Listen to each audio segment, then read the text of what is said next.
Let's explore WaitGroups, a powerful tool in Go for synchronizing goroutines.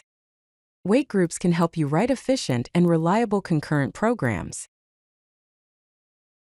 A wait group is a synchronization primitive that waits for a collection of goroutines to finish executing. It blocks the main goroutine until all the worker goroutines complete their tasks. It uses a thread-safe counter for tracking these goroutines, ensuring that all operations are synchronized and safe for concurrent use. The sync.WaitGroup has three primary methods. The first method is add, which takes an integer delta value as an argument and increments the internal counter by that delta value. This method is used to signal the number of goroutines to wait for.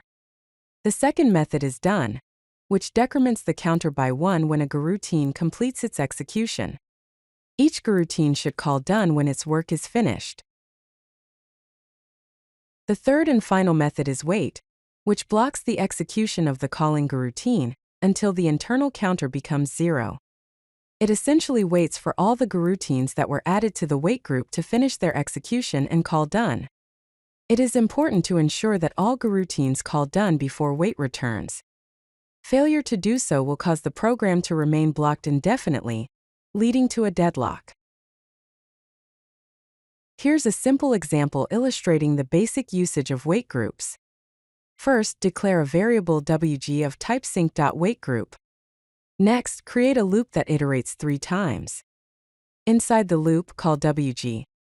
Add with a value of 1 to increment the wait group counter for each goroutine that is about to start. Then launch a new goroutine using the keyword go, and inside it, use the keyword defer to call wg. Done when the goroutine completes its work. Finally, after the loop, call wg, wait to block until all goroutines have finished. To effectively use wait groups, there are a couple of best practices that you should keep in mind. Always call add before starting goroutines to ensure the wait group accurately accounts for all running goroutines. Use defer done to ensure proper cleanup of the counter when a goroutine finishes. When working with wait groups, there are some common mistakes to watch out for. Forgetting to call done causes a deadlock, as the wait method will block indefinitely, waiting for a counter that never reaches 0. A negative counter panics the program, because the counter should always be non-negative. In summary, wait groups provide elegant synchronization for concurrent goroutines. Master the add, done, and wait methods for robust concurrent programs, and to synchronize your goroutines. If you like this video, hit that like button and don't forget to subscribe. Visit CodeLucky.com for more such useful content.